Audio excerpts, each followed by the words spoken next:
Hola, ¿qué tal? Muy buenas tardes, amigos del Jurisconsciente. Nuevamente los saludo con muchísimo gusto. Estamos iniciando una transmisión más en vivo de los temas que estuvimos viendo en esta semana. Les recordamos que el tema que estuvimos viendo el día de hoy fue la aplicación práctica de los datos de prueba, medios de prueba y la prueba. Platicamos un poquito respecto de los datos de prueba, en qué momentos se ocupan. Platicamos también en la semana respecto de los datos de prueba. Hablamos de varios mitos que se tienen respecto de que los datos de prueba, por ejemplo, solamente se ocupan en la audiencia inicial, los medios de prueba únicamente en la audiencia intermedia y que la prueba únicamente se puede producir dentro de la audiencia de juicio oral. Eso es de lo que estuvimos platicando esta semana. Aplicación práctica de datos de prueba, medios de prueba y prueba. Les recuerdo, ya hay gente que se está metiendo, les recuerdo que la idea de estas transmisiones es hacer una sesión de preguntas y respuestas respecto de la aplicación práctica de los datos de prueba, medios de prueba y la prueba. La idea de esta transmisión, más allá de que volvamos a tomar los temas, a retomarlos, se trata de que las personas que nos estuvieron siguiendo, incluso si no, si tienen alguna duda respecto de este tema, pues la hagan saber, o quizá alguna experiencia dentro de que hayan tenido con datos de prueba, medios de prueba y prueba, ¿no? Por ejemplo, aquí datos de prueba, en qué momento los han ocupado, si los han ocupado antes de la audiencia inicial, cómo los han ocupado dentro de la audiencia inicial, cómo se han ocupado en audiencia intermedia o incluso en audiencia de juicio. Entonces, es la idea justamente de esta sesión de preguntas y respuestas de el Jurisconsciente. Vamos a dar un poquito de tiempo a que más personas nos puedan sintonizar. Mientras vamos a platicar respecto de esta aplicación práctica en los datos de prueba, medios de prueba y la prueba. Cada que doy este tema, cada que platicamos de este tema, y que por cierto es un tema del cual yo disfruto mucho, porque como siempre le he dicho en los cursos que he tenido la oportunidad, o cuando he platicado con compañeros o con amigos respecto de este tema, que es importante saber cómo manejar el elemento probatorio, desde el dato de prueba, el medio de prueba y la prueba en el caso de la audiencia de juicio oral o en algunas ocasiones en la audiencia inicial, ¿no? Que recordemos que es una de las oportunidades que tiene la defensa de presentar medios de prueba en la audiencia inicial. Entonces, es importantísimo que nosotros sepamos cómo manejar el elemento probatorio, porque si bien es sumamente importante conocer el hecho y conocer la teoría del delito, también es sumamente importante que, ya que conocemos el hecho y en dónde encuadra, sepamos y tengamos los elementos suficientes para probar, ¿no? Como coloquialmente se dice, si yo digo que la burra es parda es porque ya tengo los pelos en la mano, ¿no?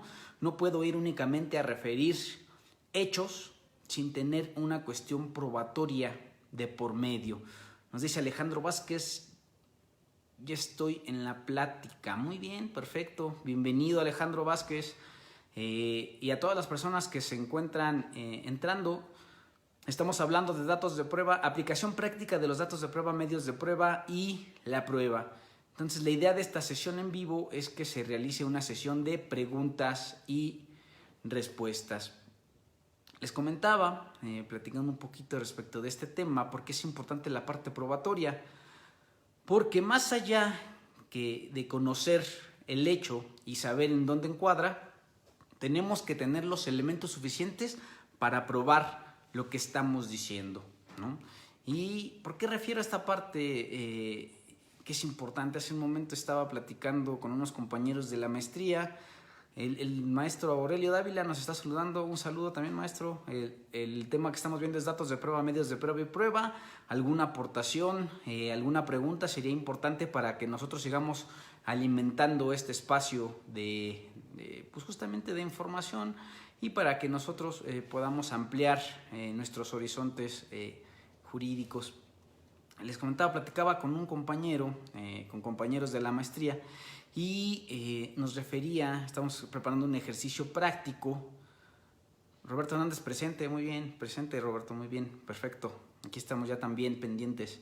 Nos platicaba mi compañero, se llama Jorge, que su teoría del caso, en este caso que es un caso práctico que estamos platicando, va a consistir en argumentar cuestiones del finalismo, ¿no? Entonces es importante conocer la teoría del delito, sumamente importante para saber cómo manejarla, sobre todo si nosotros logramos identificar qué tipo de escuela, qué tipo de corriente sigue el juez, pues vamos a ceñirnos a esa, ¿no?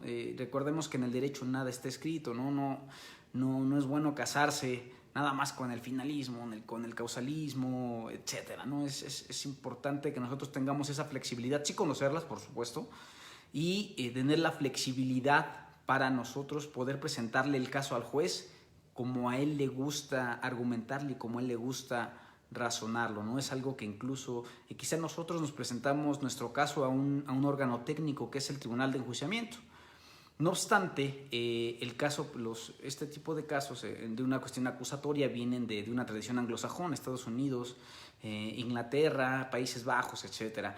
En estos países, los despachos incluso y las fiscalías tienen un departamento especial, un equipo especializado que a lo único que se dedica es a analizar al jurado, que es el que va a decidir, ¿no? Analizan cuestiones de sus creencias, de sus estilos de vida, etcétera, para saber cómo presentarle el caso por parte de la fiscalía y cómo presentarle el caso por parte de la defensa.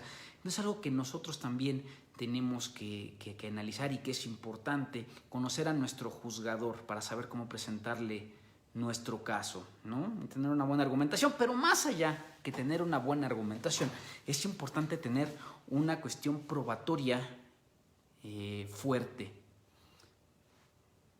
Nos dice Voy Bruno, saludos a todos, saludos también Bruno, muchas gracias por sintonizarnos. A la gente que se va incorporando, estamos hablando de la aplicación práctica de los datos de prueba, medios de prueba y prueba. Entonces la idea de esta sesión es justamente que se haga una cuestión de preguntas y damos respuestas, ya sea su servidor o también incluso si alguna persona quiere dar su punto de vista o su opinión, por supuesto que es total y completamente bienvenida. Recordemos, en el derecho no hay nada escrito y todo está siempre sujeto a interpretación. Bueno, retomando, es importante que nosotros conozcamos nuestra parte probatoria, sumamente importante. Entonces, cuando platico de esta parte que es la teoría de la prueba, ya tenemos nuestra primera pregunta. Nos dice, ¿la prueba se puede ir desvaneciendo con las posiciones en el juicio? Alejandro Vázquez, no sé si me pudieras aclarar a qué te refieres con las posiciones en el juicio. No me queda muy clara la pregunta, discúlpame. Dice, ¿la prueba se puede ir desvaneciendo con las posiciones en el juicio? Bueno, ahorita, nada más por favor, Alejandro, aclárame esa parte de a qué te refieres con desvaneciendo con las posiciones en el juicio, ¿no? Mientras, de lo que hablábamos en la semana, que es justamente teoría de la prueba, básicamente tenemos que partir de lo que es un medio de prueba. ¿Por qué? Porque el medio de prueba es mi fuente de información, ¿sale? Es la persona de la cual nosotros vamos a recibir la información, ¿vale? ¿Quién es mi medio de prueba?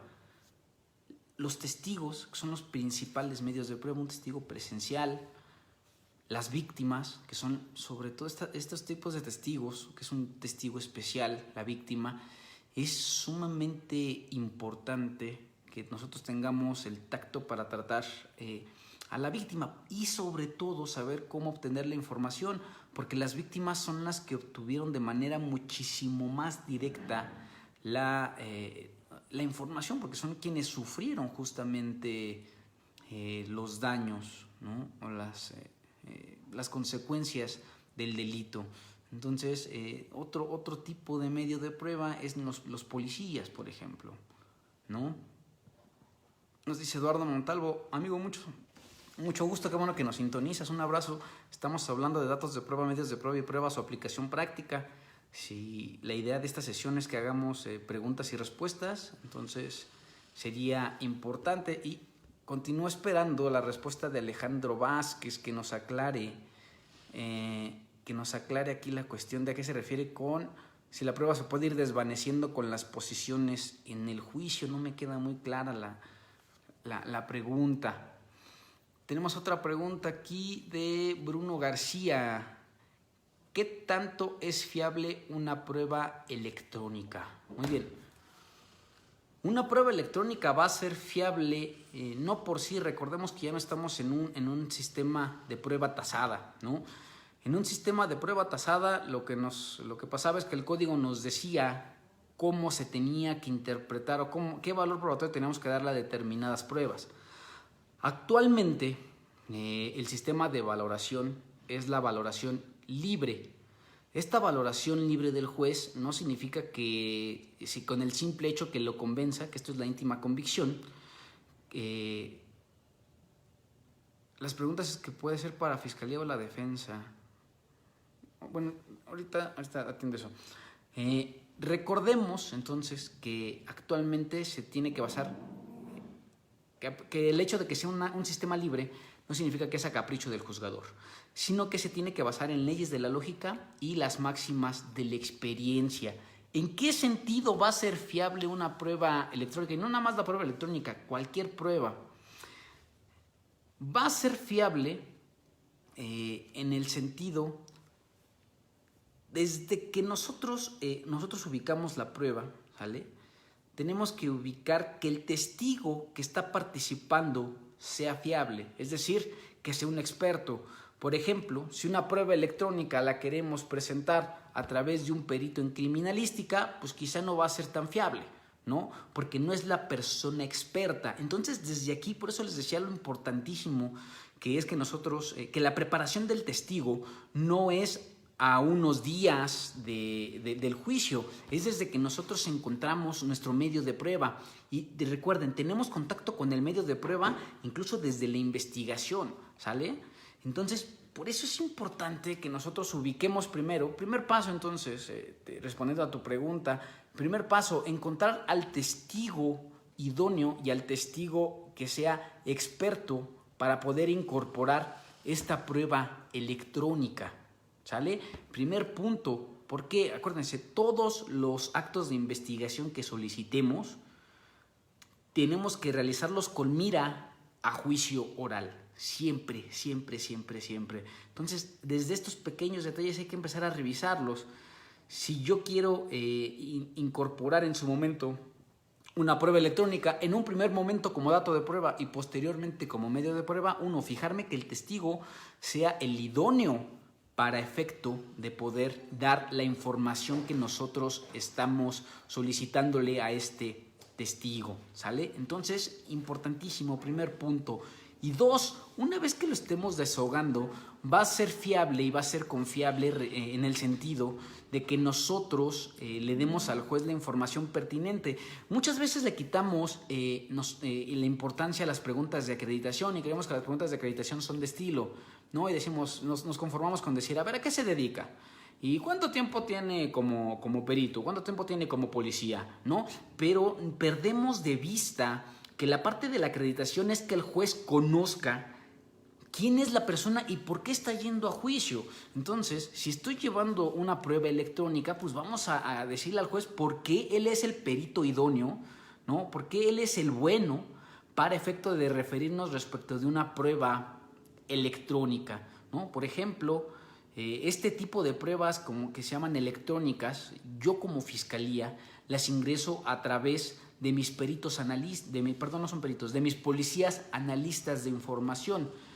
Y al momento de realizarles las preguntas de acreditación, les pregunto de qué consiste su tarea, cuáles son los cursos que ha tomado, y en estas preguntas él refiere y se hace conocer como su expertise. ¿Sí me explicó? Es decir, él dice por qué yo soy el bueno para poder y qué estudios tengo, en cuántos casos he participado para yo poder decirle que tengo la razón en lo que estoy refiriendo. Entonces, de manera concreta, ya dando este contexto, Bruno, va a ser fiable en la misma medida que nosotros encontremos al testigo idóneo para incorporar la información que requerimos, y dos, en cómo interroguemos al testigo para que al juez le genere esta convicción, ¿sale? Entonces, recordemos que en este nuevo sistema todas las pruebas son viables siempre y cuando no sean obtenidas con violación a derechos fundamentales. Bruno, sí, espero que hayas quedado contestada tu pregunta con toda confianza. Si quedó alguna duda, si no iba por ahí la respuesta, adelante por favor con toda confianza, y te agradezco muchísimo por la pregunta.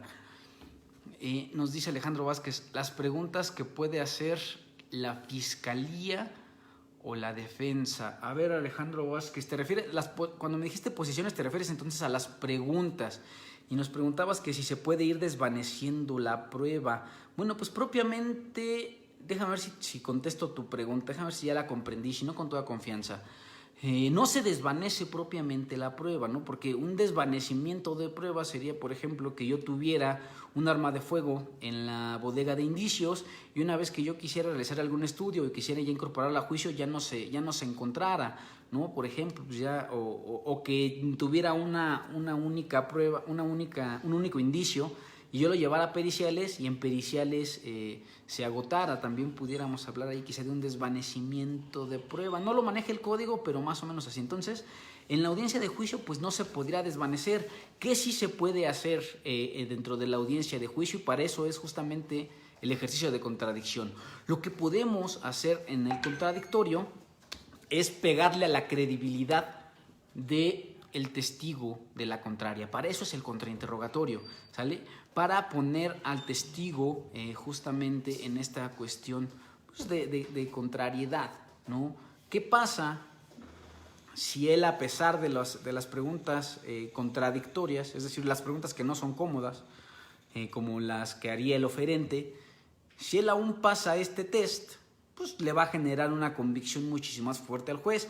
En el contradictorio podemos, como vulgarmente se dice, no me gusta mucho la palabra, pero lo dicen como destrozar al testigo, ¿no? Entonces, a través del contrainterrogatorio, sí se puede que nosotros le quitemos o le restemos credibilidad al testigo.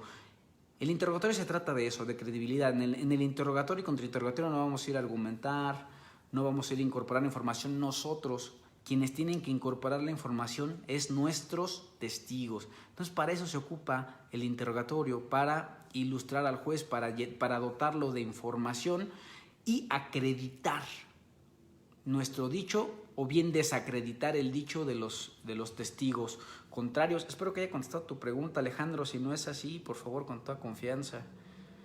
Nos dice el maestro Aurelio: algunos jueces hacen notar la prueba de referencia para resolver. ¿Cuál es su opinión? Ok, la prueba de referencia propiamente en nuestra legislación nacional vigente no se habla del testigo de referencia, ¿no? Por ejemplo, como lo es en Estados Unidos, incluso tienen leyes que son reglas básicas de evidencia, y ahí son muy claros, ¿no? Está prohibidísimo allá el testigo de referencia. Aquí no hay una prohibición respecto de nuestro testigo de referencia. ¿Cuál es el testigo de referencia? El testigo que no le constan de manera directa los hechos. ¿Sí me explico? Y aquí, maestro Aurelio, yo hablaría de la idoneidad del testigo. Si nosotros no tenemos la posibilidad de llevar al testigo que directamente tenga la información, entonces sí podremos en su momento ofrecer como medio de prueba a este testigo de referencia, ¿sale? ¿Y cómo identificamos la idoneidad? Como tip, como lo hace su servidor. Uno, vamos a identificar cuál es el testigo que de manera directa observó los hechos o que de manera directa tuvo contacto con algún indicio, como lo puede ser algún policía de investigación o como lo puede ser algún perito, ¿sale? Si él es el directo para poder dotar de información al juez, pues él va a ser mi testigo idóneo. ¿Qué pasa? Hay cuestiones de imposibilidad para llevar a los testigos. Ejemplo, en un homicidio, ¿no? El idóneo para decirnos quién fue, pues sería la víctima. No obstante, pues es un imposible, porque la víctima, pues, ya falleció por la propia naturaleza del delito. Entonces, vamos a ver quién sería el siguiente testigo que nos podría dotar de información para la responsabilidad. Y aquí sí pudiéramos hablar de un testigo de referencia, ¿sale? Es decir, no por el simple hecho de ser testigo de referencia o testigo de oídas se le va a restar valor probatorio, sino hay que atender a estas circunstancias específicas, ¿no? Ejemplo, un homicidio, que estuvieran la víctima y el victimario en un cuarto y que se escuchara afuera del cuarto hay una persona y se escucha un disparo. Acto seguido, perdón, me decía que tenía baja conexión, pero ya estamos de vuelta. Les decía, y refiere que el imputado sale con una pistola en la mano, ¿ok? ¿Qué va a pasar aquí? La víctima no va a poder ir a juicio, evidentemente. No obstante, yo como durante mis trabajos de investigación noto que hay un testigo que escuchó un disparo y que vio que el imputado salía con una pistola en la mano, ¿vale? Entonces, aquí nosotros tenemos que justificar por qué estamos llevando a este testigo, que a pesar de que no le constan los hechos, sí es el más cercano para poder determinar y aclarar los hechos, ¿sale? Entonces, por eso es sumamente importante que no nos casemos con la idea de que testigo de referencia no le creemos. No. Siempre hay que atender a las circunstancias específicas de cada caso. Entonces, esa sería la respuesta de mi parte, maestro Aurelio. Esa es mi opinión. Si tiene alguna opinión distinta, si no quedó muy claro, por favor, con toda confianza, que este espacio justamente es para resolver estas dudas. Les agradezco mucho la participación. Hoy hemos estado muchísimo más activos. Les agradezco mucho.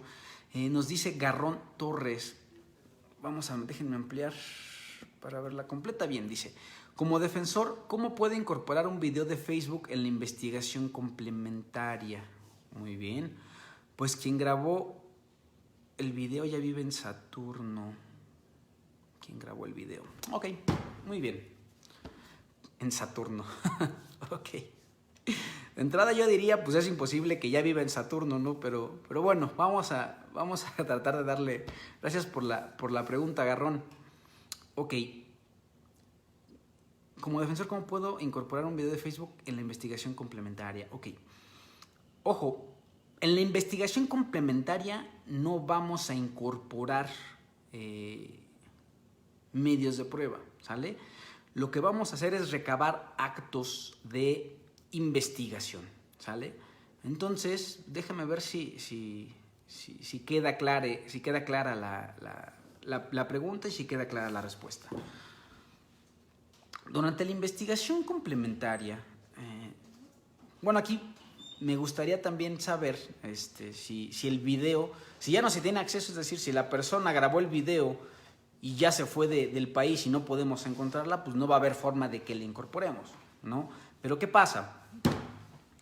Si la persona que grabó el video ya se lo dio a algún otro testigo, por ejemplo, me lo dio a mí como víctima, o sea, ¿sabes qué? Que yo grabé el momento en el cual ocurrió el atropellamiento, o yo grabé el momento en el cual ocurrió el homicidio, entonces, pues yo te lo doy a ti víctima. ¿Sí queda claro? O bien que el testigo de manera directa haya ido con un agente de la policía de investigación, como testigo haya rendido su entrevista y se lo haya dado a este policía de investigación. ¿Qué tendría que hacer el policía de investigación?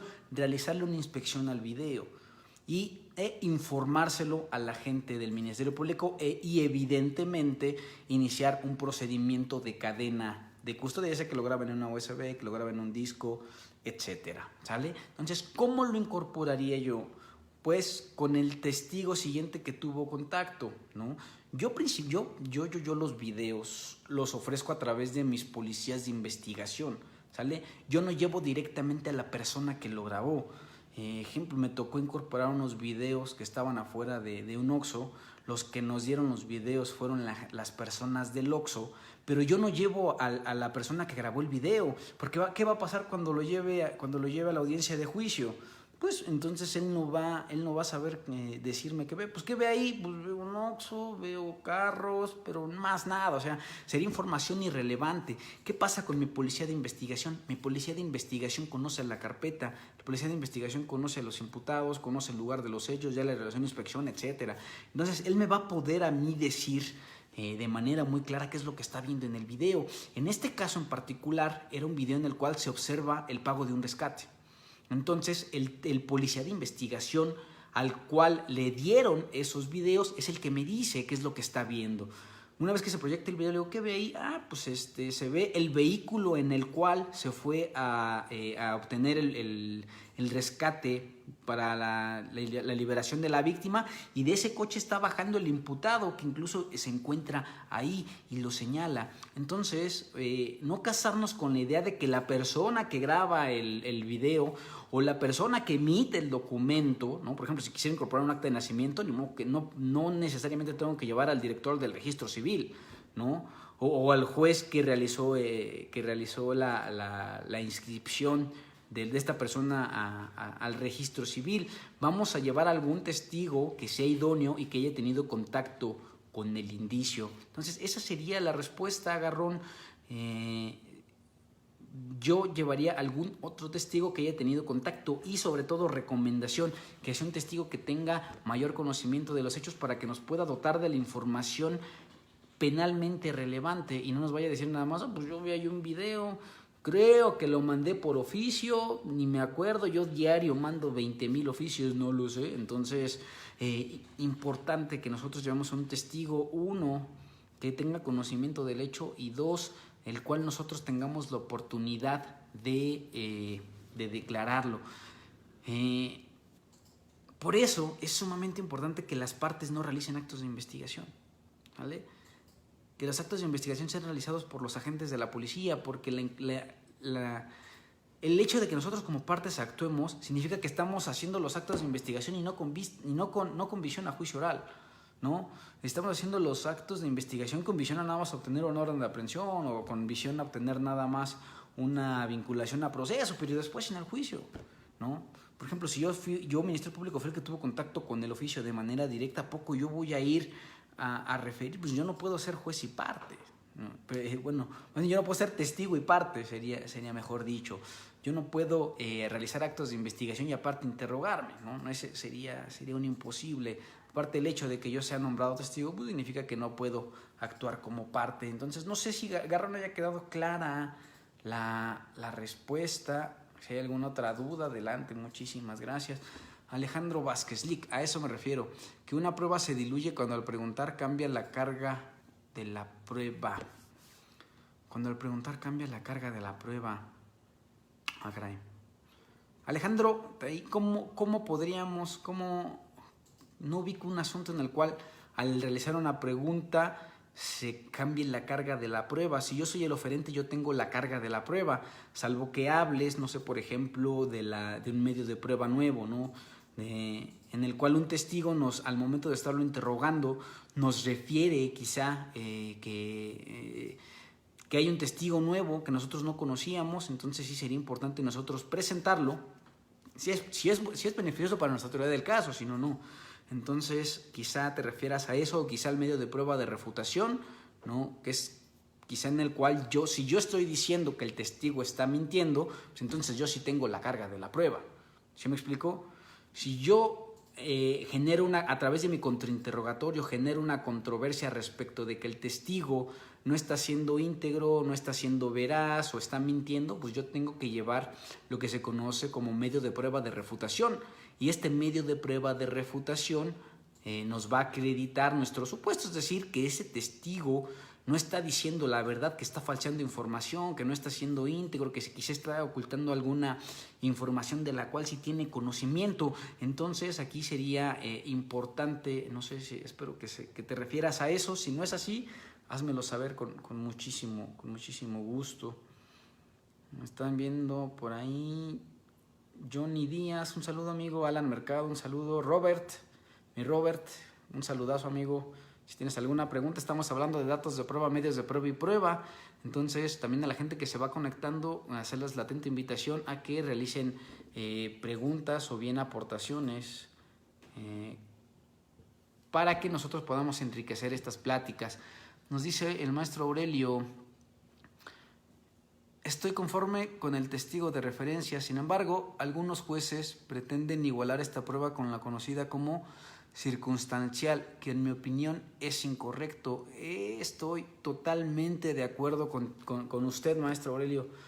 Efectivamente, el testigo de referencia y la prueba circunstancial son totalmente distintas. El testigo de referencia es un testigo al cual de manera directa no le constan los hechos, sino que es un testigo de oídas, un testigo indirecto, digámoslo así.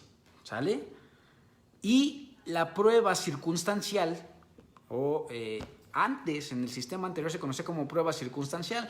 La prueba circunstancial no era más que un ejercicio mental mediante el cual el juzgado, en una primera instancia, en la averiguación previa, el Ministerio Público hace una correlación de todos y cada uno de los medios de prueba para llegar a una conclusión, es decir, que esta persona es penalmente responsable. Y posteriormente el juez, a eso se refería a la prueba circunstancial, es decir, que tomaba en cuenta las circunstancias de todas las pruebas y llegaba a una conclusión. Actualmente, la prueba circunstancial no se conoce como circunstancial, sino se conoce como prueba indirecta.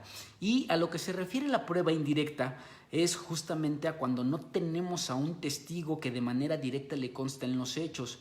Específicamente, como lo han manejado algunos criterios de los altos tribunales, hay tesis aisladas. Incluso ahorita, hoy me comprometo a que antes de que termine la sesión vamos a compartir algunas respecto de la prueba indirecta, y nos hablan de que la prueba indirecta es que de un hecho desconocido, o más bien que de uno o varios hechos conocidos vamos a llegar a un hecho conocido, ¿no?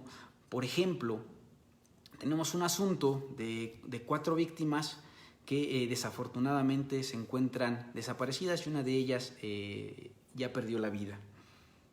Ellos serían los testigos idóneos en este caso.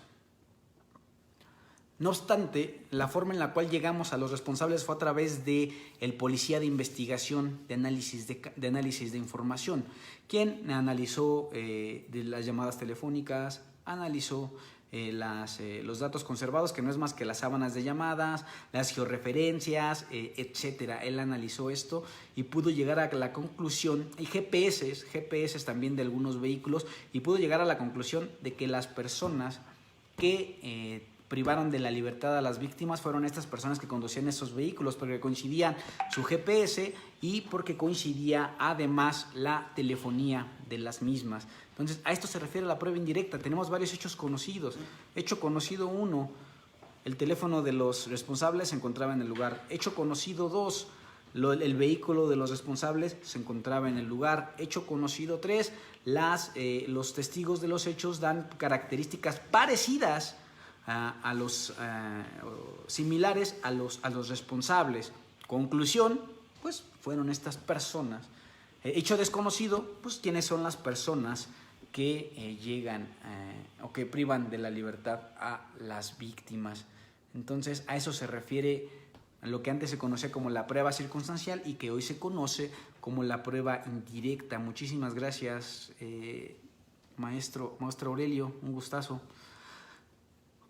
Nos dice R. Rodríguez Morales: idoneidad probatoria, conducencia. Se analiza al medio de prueba, es decir, que la persona que apreció el hecho y tenga conocimiento del mismo sea capaz de conducir al juzgador información probatoria de los hechos materia de la litis. Efectivamente.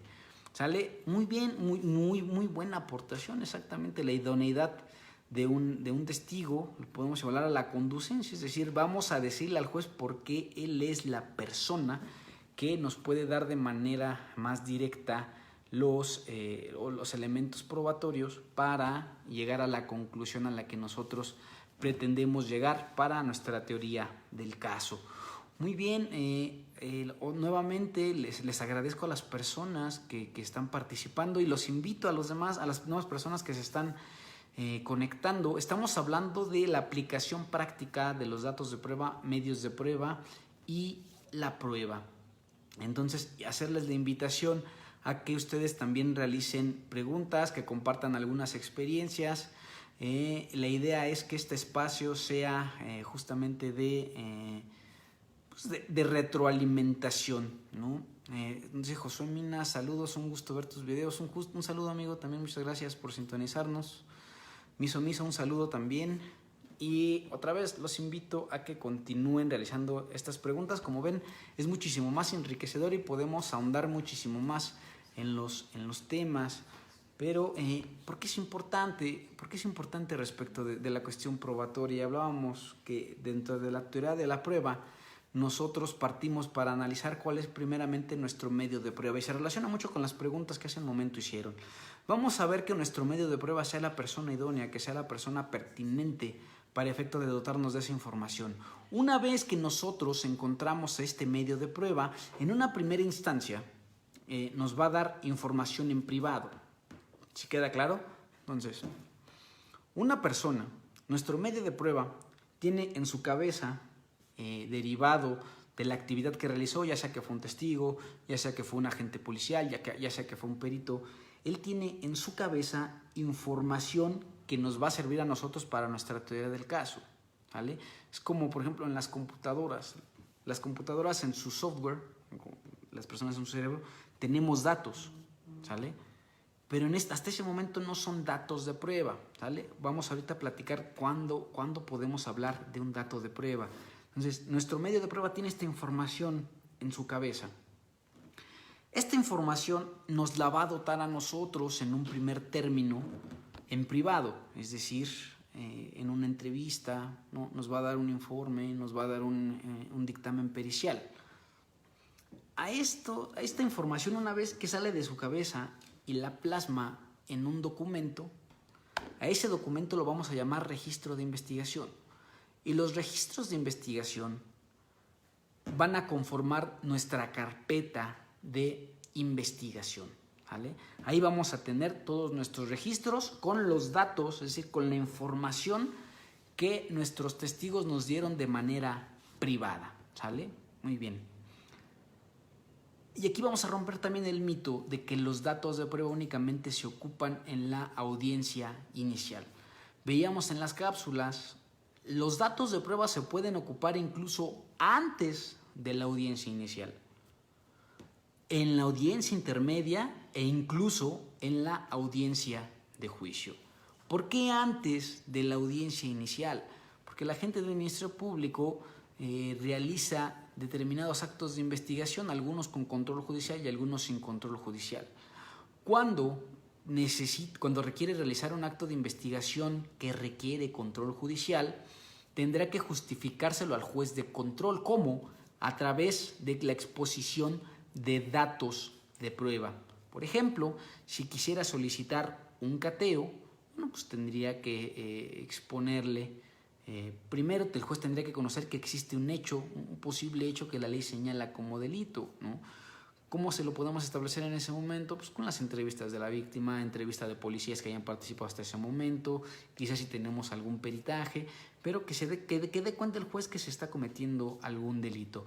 Y posteriormente, si fuera un cateo, pues evidentemente necesitaríamos la inspección del lugar que necesitamos inspeccionar y sobre todo un informe de los agentes de investigación que refieran por qué es importante o por qué en este domicilio se requiere realizar una inspección, ya sea que vayamos a obtener o que se vayan a buscar objetos, productos o instrumentos del delito, o bien que se requiera la aprehensión de alguna persona. Entonces se le tendrá que justificar al juez a través de datos de prueba. ¿En qué momento se convierte en dato de prueba?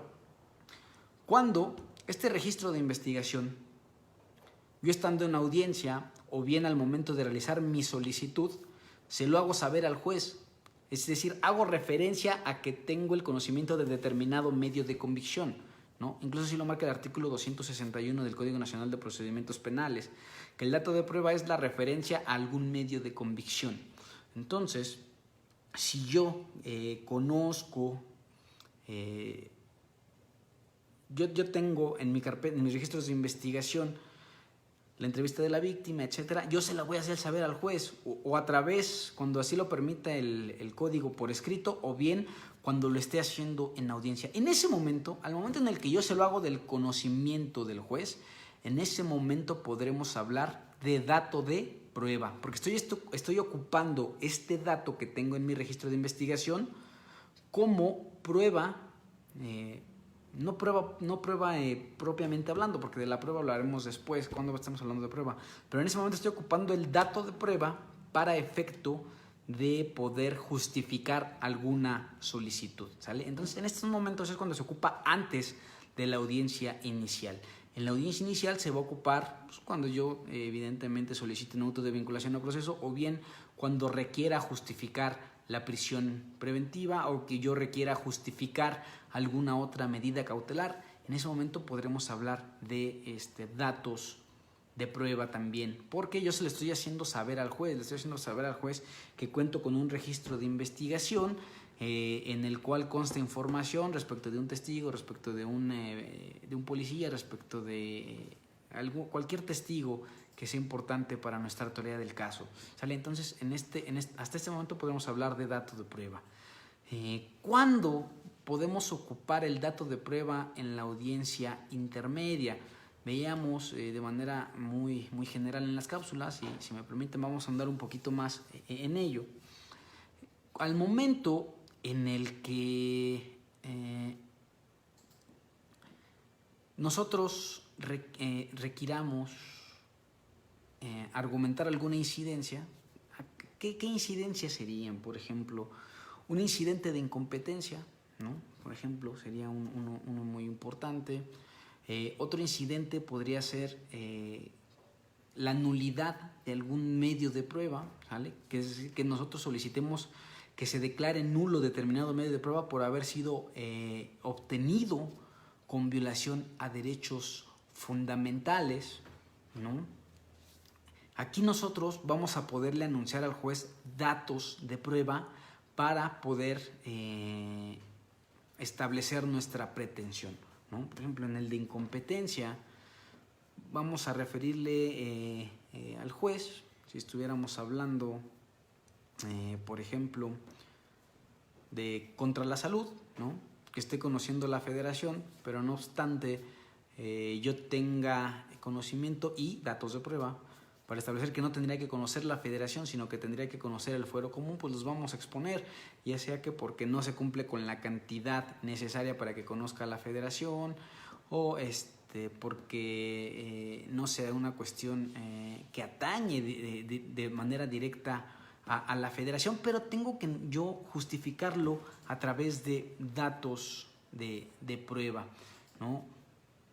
Entonces, en estos casos, en la audiencia intermedia, nosotros vamos a estar anunciando datos de prueba, ¿no? Otro caso en el cual vamos a ocupar datos de prueba fuera de la audiencia inicial es en la propia audiencia de juicio. En la audiencia de juicio también, de hecho, previo a que se inicie la audiencia de juicio, el juez pregunta a las partes si hay alguna incidencia que se desee plantear. Para justificar esa incidencia yo no voy a llevar a mis medios de convicción a que declaren para poder acreditar mi incidencia. ¿Qué va a pasar entonces? Que yo voy a anunciar datos de prueba para poder justificar la incidencia que estoy pretendiendo argumentar. Entonces, como podemos ver, el dato de prueba no es exclusivo de la audiencia inicial, sino que se puede ocupar antes de la audiencia inicial, en la audiencia inicial, en la audiencia intermedia, incluso en la audiencia de juicio. Y no nada más ahí, sino también cuando presento audiencias incidentales, también podemos hablar de que hablamos de datos de prueba, ¿no? Incluso si yo, hay audiencias que se celebran, que son muy comunes en este nuevo sistema, respecto de las medidas cautelares. De hecho, aquí una recomendación: si tanto como fiscales y así como defensores, es importante que pongamos especial énfasis en las medidas cautelares, ¿sale? Tanto para poder nosotros como fiscales acreditarlas y también como defensores desacreditarlas. Hay una audiencia que es la audiencia de cambio de medida cautelar o de revisión de medida cautelar, ¿vale? Esta audiencia,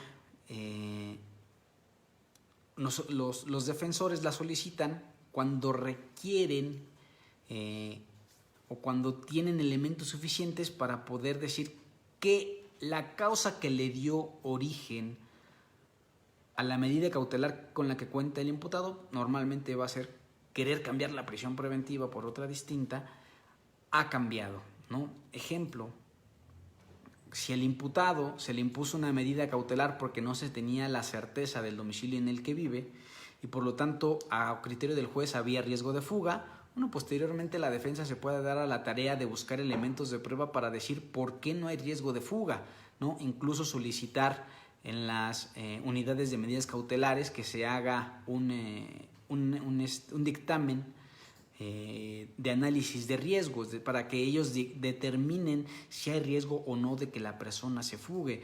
1, 2, conseguir, por ejemplo, comprobantes de domicilio, testigos, etcétera. Y en esta audiencia se anuncian también estos datos de prueba para efecto de poder acreditar, o no acreditar, más bien justificar por qué nosotros estamos solicitando el cambio de medida cautelar. Es decir, en un primer momento se estableció que la causa que daba origen a la medida cautelar era esta, pero no obstante ha cambiado la situación que le dio origen, por lo tanto solicito una revisión de medida cautelar y en consecuencia un cambio de medida cautelar. En estos casos también se ocupan datos de prueba. Entonces vemos cómo los datos de prueba no son exclusivos de la audiencia inicial. Ahora, los medios de prueba no se ofrecen únicamente en la audiencia intermedia, ¿vale? Los medios de prueba, y es más, el medio de prueba no se va a tener contacto con él hasta la audiencia intermedia. Recordemos lo que estamos platicando en un principio. Con nuestro medio de prueba tenemos contacto desde la investigación, ¿sale? Porque es la persona que nos dota de información. Esta persona que nos dota de información, nosotros tenemos que irla preparando durante todo el procedimiento, no perderla de vista, estar en constante comunicación con el medio de prueba. ¿Para qué? Para que al momento en el que nosotros lleguemos a la audiencia de juicio ya generemos una comunicación, tengamos ya un equipo bien armado. Esto no significa que vamos a leccionarlo, no significa que vamos a decirle qué decir, pero sí es importante que nosotros preparemos, incluso desde fijarnos que sea el testigo idóneo, que sea el testigo correcto para poder presentar la información que nosotros requerimos presentarle al juez en su momento. Acuérdense, todos los actos de investigación siempre los vamos a practicar y a solicitar con mira a juicio oral. Entonces, sumamente importante.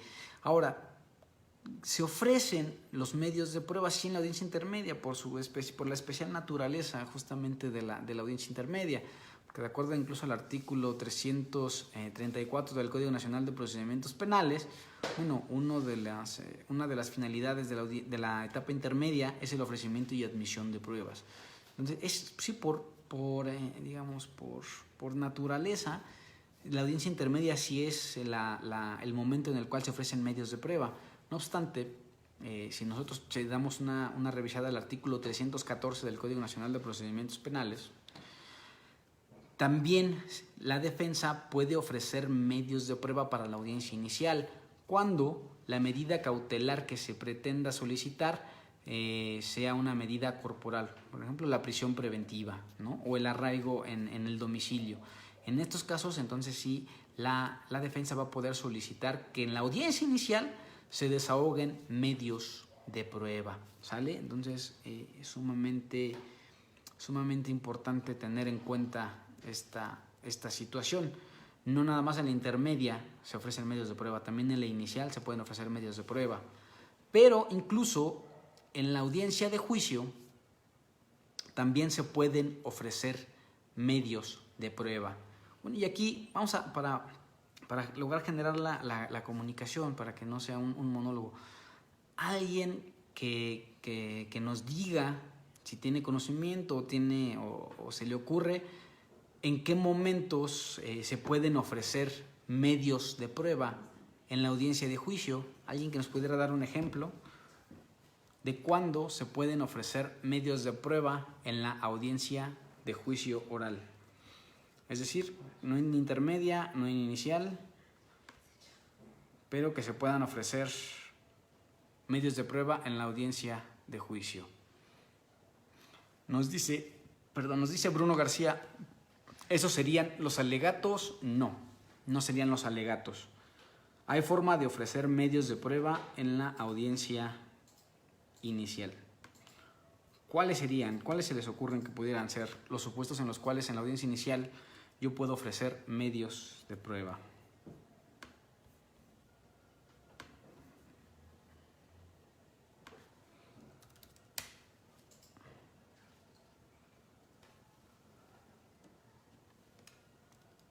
Yo estoy buscando las tesis que les había prometido de la prueba indirecta.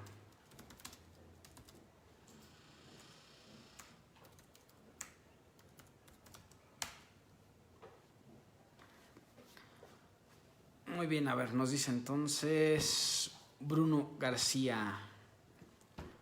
¿Esos serían los alegatos? No, ok, la respuesta es no serían los alegatos.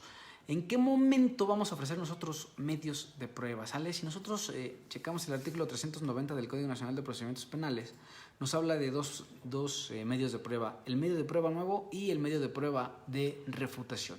El medio de prueba nuevo lo vamos a ofrecer cuando, derivado del desahogo, se aprecie que hay información novedosa, es decir, que el mismo testigo nos refiere a la presencia de otro testigo o de otros testigos varios, en ese caso, y del cual nosotros no teníamos conocimiento, ¿sale? En ese caso nosotros podemos ofrecer un medio de prueba nuevo, ¿sale? O el medio de prueba de refutación. El medio de prueba de refutación es cuando, derivado de mi contrainterrogatorio, surge alguna controversia respecto de la credibilidad, de la integridad, o bien de la veracidad con la cual se está dirigiendo el testigo, y por lo tanto yo solicito que se desahoguen medios de prueba para refutar esta situación, ¿no? Por ejemplo, y con esto ya cerraríamos, ya se nos está acabando un poquito el tiempo, con esto cerraríamos. Tuve un asunto precisamente en el cual la víctima había sido secuestrada en determinada fecha y la defensa llevó un medio de prueba, llevó un testigo, el cual decía que había visto a la víctima en un lugar distinto, es decir, que la había visto y que no estaba secuestrada en ese momento, que incluso le había firmado un documento, que es una notificación. ¿Qué se hizo en ese supuesto? Pues lo que se hizo fue ofrecer al perito en materia de grafoscopía para efecto de que refiriera si era o no la firma de la víctima, a lo cual pues, evidentemente se evidenció que no era así. Por lo tanto, pues, en este caso logramos nosotros como fiscalía desacreditar al testigo de la defensa y obtener así una sentencia condenatoria. Entonces, también como vemos, los medios de prueba no únicamente se ofrecen en la audiencia intermedia, también es posible que se ofrezcan en la audiencia inicial o bien en la audiencia de juicio incluso, ¿no?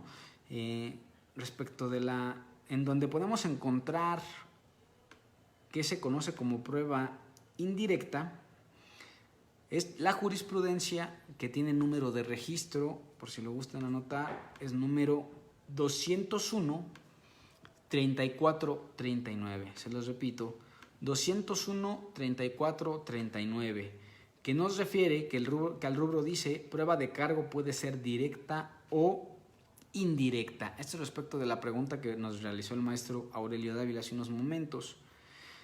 Y pues aquí nos habla de que, que los medios de prueba de cargo pueden ser de manera directa, es decir, medios de prueba que hayan tenido un contacto directo con los hechos, o bien que sea a través de hechos conocidos y llegar al hecho desconocido. Aquí nos dice, la prueba indirecta de cargo es si el medio probatorio se refiere a un hecho secundario a partir del cual pueda inferirse, hacer una inferencia lógica, puede inferirse la existencia del delito, de algunos de sus elementos y o de la responsabilidad del procesado. A eso se refiere la prueba indirecta y es una jurisprudencia de la cual ya dimos el número de registro, que con mucho gusto se los repito, 201 34 39. Nos dice aquí Bruno García, en ese caso también al testigo se le tendría que sancionar, pues no sancionarlo de manera directa, porque lo que se tendría que hacer es iniciar una carpeta de investigación, porque si se le está acusando de un delito, pues se le tiene que respetar todas sus garantías, es decir, iniciar la denuncia, que esta denuncia la pudiera realizar incluso el mismo centro de justicia, el agente del Ministerio Público, la víctima, realizar esa denuncia y que se realice una investigación en la cual se lleven a cabo todos y cada uno de los procedimientos, que se investigue, que se le llame a una audiencia inicial, que se le formule imputación, que se dicte un auto de vinculación a proceso, que haya una investigación complementaria, una audiencia intermedia y por fin un juicio. No se le puede sancionar de manera directa, ¿vale? Sí da lugar. Es un delito que se encuentra contenido incluso en el artículo 247 del Código Penal Federal, en este caso porque estaban ante un tribunal federal. Entonces sí se podría sancionar, pero obviamente con todos y cada una de las garantías procedimentales y procesales que se le debe tener, con los que debe contar el imputado. Y nos dice Alejandro Vázquez, y al abogado, pues también posiblemente, ¿no? Posiblemente también aquí el abogado fue muy hábil porque él no ofreció el medio de prueba.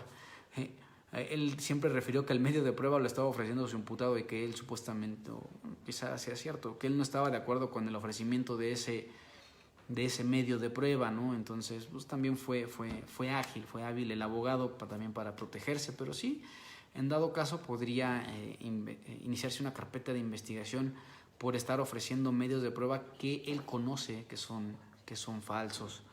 Bueno, pues desafortunadamente se nos acabó el tiempo el día de hoy. Los invitamos a que nos sigan sintonizando. Vamos a seguir subiendo cápsulas la siguiente semana. La siguiente semana vamos a estar hablando de la prueba pericial.